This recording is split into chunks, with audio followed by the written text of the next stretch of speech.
বন্ধুরা, প্রিয় দর্শকরা, সবাইকে নমস্কার।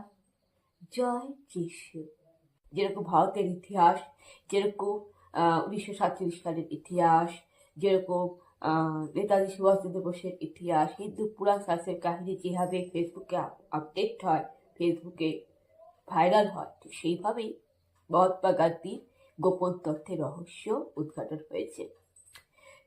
এটা নিউজটা আমি গতকাল রাত্রেই আমি ফেসবুকে শেয়ার করেছি। সেই ফেসবুকে সেই আপডেটটা দেখে আমি গতকাল রাত্রেই আমি ওটা ফেসবুকে শেয়ার করেছিলাম, মহাত্মা গান্ধীর গোপন তথ্যের রহস্য। তো সেই ভিডিওটা আমি আপনাদের দেখাবো এখনই, আপনারা এক্ষুনি দেখুন। আর এরপরই ব্রহ্মচর্য পরীক্ষার নামে শুরু হলো সেই জঘন্য কাজ, যা শুনলে লজ্জায় লাল হয়ে যাবেন আপনি। এই ছবিটা নিশ্চয়ই আপনি আগে দেখেছেন। সাদা ধুতি পরে মহাত্মা গান্ধী, তার পাশে দুই তরুণী। গান্ধীজির ডান দিকের মেয়েটা হলো মনু গান্ধী, গান্ধীজির ভাইপো সুখলাল গান্ধীর মেয়ে, মানে নিজেরই নাতনি, সেই সঙ্গে গান্ধীজির পার্সোনাল অ্যাসিস্ট্যান্টও। আর বাম পাশে রয়েছে আভা গান্ধী, গান্ধীজির নাতবউ। এই দুজনই গান্ধীজির শেষ জীবনের প্রতিটি মুহূর্তে ঠিক লাঠির মতো তার দুই পাশে থাকতেন। Gandhi, the years that changed the world বইতে গান্ধীজির বায়োগ্রাফার রামচন্দ্র গুহ লিখেছেন, আভা গান্ধী ও মনু গান্ধীর সঙ্গে গান্ধীজি রোজ রাতে নগ্ন হয়ে ঘুমোতেন।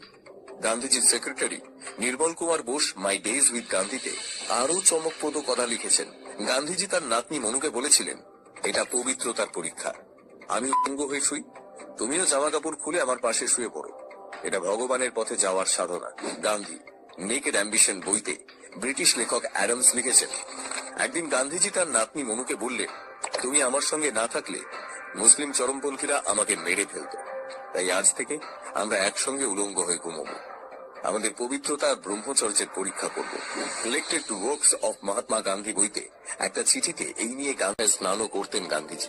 1946 সালের 17 ডিসেম্বর নোয়াখালী শ্রীরামপুর থেকে সাবরমতী আশ্রমে ফিরছিলেন গান্ধীজি। পথে প্রবল বৃষ্টি, বৃষ্টিতে পুরোপুরি ভিজে গেলেন গান্ধীজি, শরীর কাঁপছে ঠান্ডায়। ছুটে এলেন সুশীলা, শরীর মুছিয়ে কাপড় বদলিয়ে গায়ে কম্বল ঢাকা দিয়েও গান্ধীজির কাঁপুনি কমল না। সুশীলা তখন উলঙ্গ হয়ে গান্ধীজিকে জড়িয়ে ধরলেন তার শরীর গরম করার জন্য। ওই সময় গান্ধীজির স্টেনোগ্রাফার পরশুরাম ভুল করে সেই ঘরে ঢুকে পড়ে। একদিকে মহাত্মা গান্ধী আর অন্যদিকে তার ধর্মকন্যা, দুজনেই উলঙ্গ অবস্থায় একে অপরের গায়ে জড়িয়ে। গান্ধীজি ও সুশীলাকে ওই আপত্তিকর অবস্থায় দেখে সে হকচকিয়ে যায়। গান্ধীজিও নিজের ভুল বুঝতে পেরে জোরে জোরে কপাল চাপড়াতে থাকেন। তিনি নিজেকে জুতোর বাড়িও মেরেছিলেন, কিন্তু ততক্ষণে দেরি হয়ে গেছে। পরশুরাম গান্ধীজিকে কোনো দিনও ক্ষমা করতে পারেনি। একটা সময় তিনি গান্ধীজির অন্ধ ভক্ত ছিলেন, কিন্তু এই ঘটনার পর তার নজরে গান্ধীজির ইমেজ ভেঙে যায়। এই ঘটনার পরই তিনি সাবরমতী আশ্রম ছেড়ে চলে যান।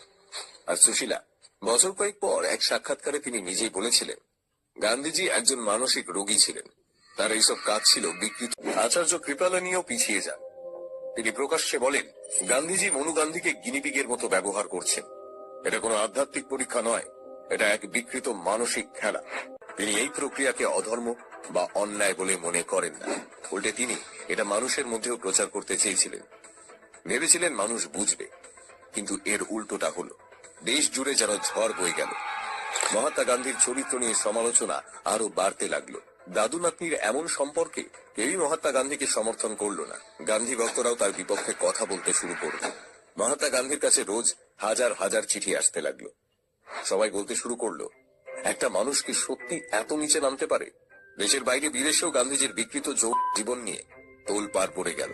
ব্রিটিশ গবেষক Z Adams Gandhi naked ambition বইতে 15 বছর ধরে মহাত্মা গান্ধীকে নিয়ে গবেষণা করে গান্ধী সম্পর্কে লিখলেন, গান্ধীজি একজন কামোন্মাদের সাধক, মানুষের। গান্ধীজির সেক্রেটারি নির্মল কুমার বোস তার বই লাস্ট ডেজ উইথ গান্ধীতে লিখেছেন, দিনের পর দিন নগ্ন হয়ে যুবতীদের সঙ্গে রাত কাটিয়ে গান্ধীজি তাদের মানসিকভাবে অসুস্থ করে তুলেছিলেন।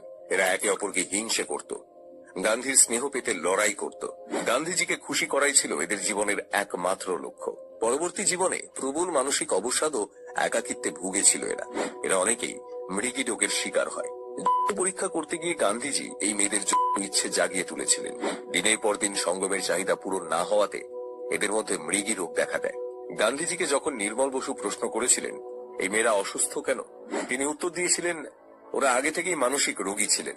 এখন প্রশ্ন হলো, মানসিকভাবে অসুস্থ মেয়েদের জোর করে ব্রহ্মচর্যের এই কঠিন পরীক্ষায় নিয়োগ করে গান্ধীজি কি ঠিক কাজ করেছিলেন? মনু গান্ধী একদিন মুখোমুখি হয়ে বলেছিলেন, তুমি আমার জীবনটা নষ্ট করে দিলে। গান্ধীজির মৃত্যুর পর মনুকে বলা হয় এই বিষয় নিয়ে মুখ না খুলতে।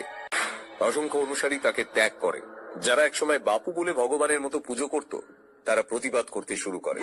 আর এই ক্ষোভ থেকেই জন্ম নেয় একটা নাম, নাথুরাম গডসে, যিনি নিজেও একসময় ছিলেন গান্ধীর অন্ধ ভক্ত। কিন্তু মহিলাদের সঙ্গে তার পরীক্ষার খবর ছড়িয়ে পড়তেই বিদ্রোহ ঘোষণা করেন গডসে, এবং 1948 সালের জানুয়ারিতে 3টি গুলির শব্দে শেষ হয় জাতির জনকের জীবন। এরপর কংগ্রেস নিখুঁতভাবে ইতিহাস থেকে মুছে দেয় গান্ধীজির জীবনের এই অন্ধকার অধ্যায়। কংগ্রেস কখনো চায়নি মহাত্মা গান্ধীর জীবনের এই অংশটা কেউ জানো, তাই বই, পত্রিকা, রিসার্চ সবকিছু চেপে দেওয়া হয়। তবুও গান্ধীর নিজের অটোবায়োগ্রাফি, মনু ও সুশীলার ডায়েরি, নির্মল বোসের লেখায় কিছু প্রমাণ রয়ে যায়, যেগুলো আজও ইতিহাসের বুক ছিঁড়ে বারবার বলে দেয় এতদিন যাকে আমরা মহাত্মা বলে চিনেছি, আর যাই হোক, তিনি মহাত্মা নন।